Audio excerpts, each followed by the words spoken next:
naglalakbay sa mundo ng kawalan. Kababayan, matikalaka, ito po ang grupo ng Poblasyon 1 hanggang 6.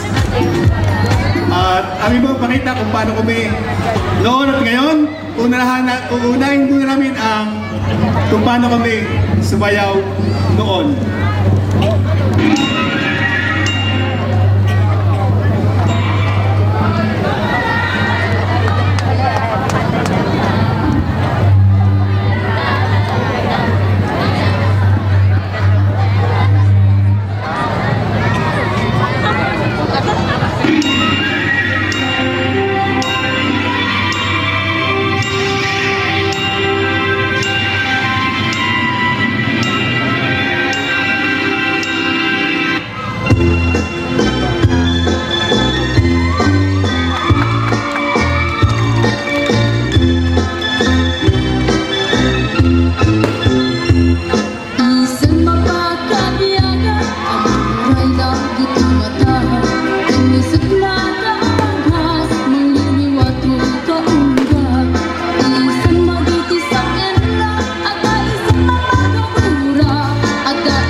barako, matikas, at bohemyo.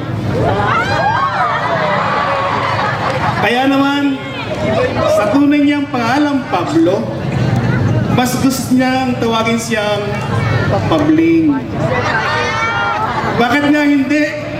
Sa dami ng mga babae nagdaan sa kanyang mga kabay, na halos di mabilang sa mga dalawi ng kabay at paa, gusto pa niya itong madagdagan.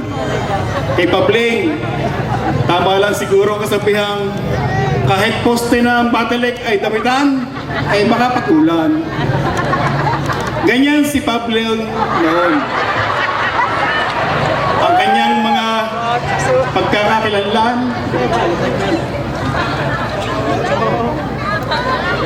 palaban, na nakatayo matapos ang kahit anong klase ng laban, na siya ay tigasin at madaling magalit. Ganito po si Pabling noon.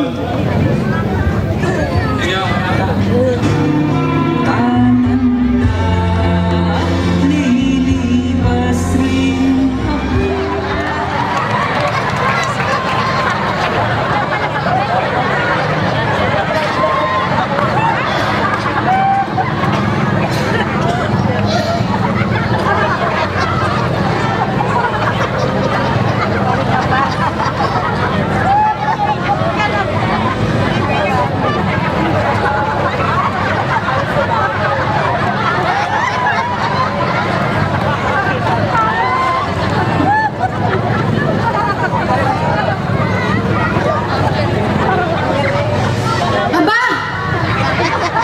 Ikaw kasi, Pabling! Kumusta ka na? Ay, hindi daw. Tulad mo. Senior na rin. Pero, masarap din pa nang maging senior. Pagka meron kang pipilahan, batilik, butika, lahat, lagi ka nangunguna. Pati sa Jollibee, pati sa McDo, kaya ka lang, hindi ko na makain ng Ha? Ay, nako! May nakalimutan ka! Ay, may cake pa nga pala. Ay, may gatas At may pa. gatas pa. Oo nga naman. Buti na. Ay, alam mo ba, hindi yan ang kinukumusta ko sa iyo. Ay, alin ba? Ikaw ba ang dating si Pabling na palaban? Oo naman. Natigasin? Ako pa. Na laging madaling magalit? Oo nga. Kulit nito. Ha? Ako pa rin ang dating si Pabling. Kaya nga lang, may nabago. Ano? Ano yun? Ano? Ang palaban na lang sa akin eh. Ang isip! At alin pa? Ano ba? Ang nakatayo na lang sa akin, ay tungkol! At ang naninigas sa akin, tulo! Pero, ano gagalit sa akin? Mukha na. Ay, may teka! Ikaw kayo nagpapagamot sa doktor! Oo naman! Oh, anong sabi? Huli ko nga punta doon eh. Teka muna, sandali lang. Huli, punta ko doon eh. Oh. Sabi ng doktor eh, itigil ko na raw ang alak. Itigil ko na rin daw ang sigarilyo. Itigil ko raw yung babae. Ay, pero talagang hindi ka na. Ay, talagang- hindi ka na talaga matigas. Oo, hindi na maaari. Basta itinigil ko na. Itinigil ko na. Ang alin nga? Punta sa doktor. Ay, yung matigas? Ay, hindi. Wala na yung Ay, sagato na yan. akala ko, may asin ka pa ba? Yun ang importante. May asin ka pa? Hindi ka pa ba naaasiman?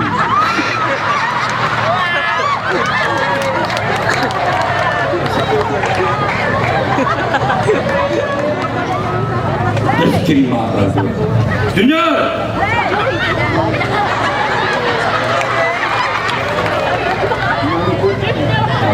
ng Diyos. Tay. Magsabi ka ng tapat. Ano itong nakita ng nanay mo sa bulsa ng polo mo? Sigarilyo po yan, kay Pedro po. Aminin mo, sa iyo yata ito. Hindi, tatay. Talagang kay Pedro yan. Naharana kami kagabi. Wala siyang bulsa, inihabilin sa bulsa ko. Nakalimutan naman siguro ang kunin. Totoo ba sinasabi mo? Lahat naman ng inyong ipinagbabawal, ginagawa ko, tay. Siguro umiinom ka na rin, ano? Lalo nang hindi, tay. Masama ang lasa ko, At saka, alam mo, sasabihin ko sa iyo, huwag na huwag kang kakain ng ate. Ba, kaya na yung ating. Hindi ko pa naririnig yung ating, ha? Basta, sabi nila sabi sa radyo, narinig ko ngayon, marami akong nahihingan yung kumain ng ate. Tay, lahat po ng ipinagbawal niyo sa akin, sinusunod ko. Alam mo na, hindi mo kita pinagagamitan kahit malakas ang boses ko. Gusto ko lamang na ikaw ay mapanunto ang buhay at ikaw ay magkaroon ng wastong aral at mapalapit sa Diyos. Kaya anak, kabilin-bilin ako sa iyo, lahat ng ipinangaral ko ay tatandaan mo, ha?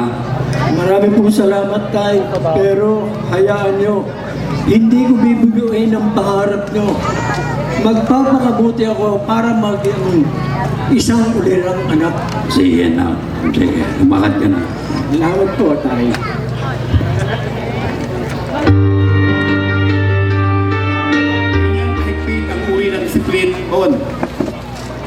Kasabay ng paglulunsad ng mga makabagong teknolohi, mga imbensyon at iba pa, tulad ng radyo, telepono, telebisyon, tila unti-unti ring sumunod sa kaunlaran ang pagiging liberal ng mga magulang pagdating sa pagpapasagot.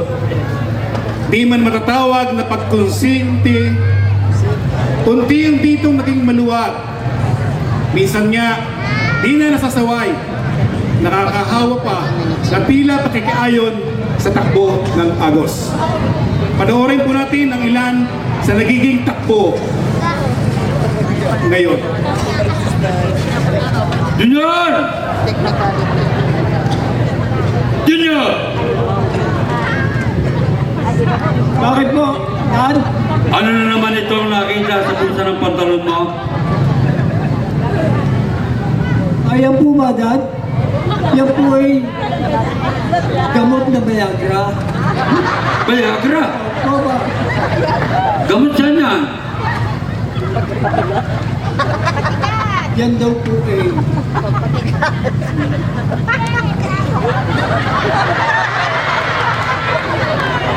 yan daw po ay pampasigla,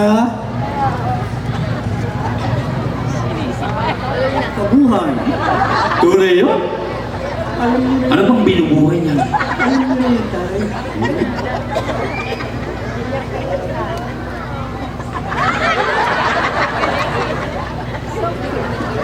Baka hindi tunay yan, ha? Siguro na. Saan mo naman ako yan? Ito po ay binenta sa akin ng aking tropa. Magkano? Sabi ng 100 po, isang kapsula. Oh, ngayon, Eh, baka naman pwedeng ibahagi mo naman sa akin. Susunod. Babayaran ko sa iyo bukas. pwede po, Dad. Akin na po. Akin na. Yan. Yan. Bukas ko sa iyo babayaran, ha? Yan. Bayaran bukas. Magkano ka, ma? 100 po ang isang kapsula. Sige. Bukas, babayaran kita.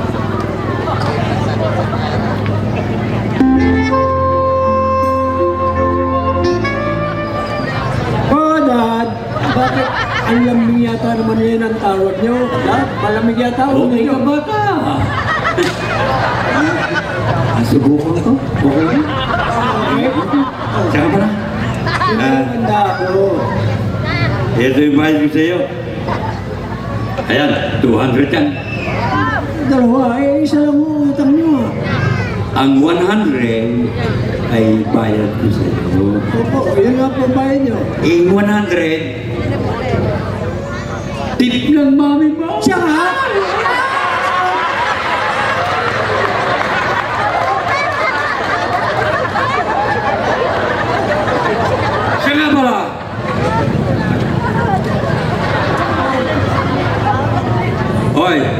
Junior, bili ng mami mo. Pabilihan mo rin ako ng isa ha. Dalawa na po ang bibigay ko sa inyo.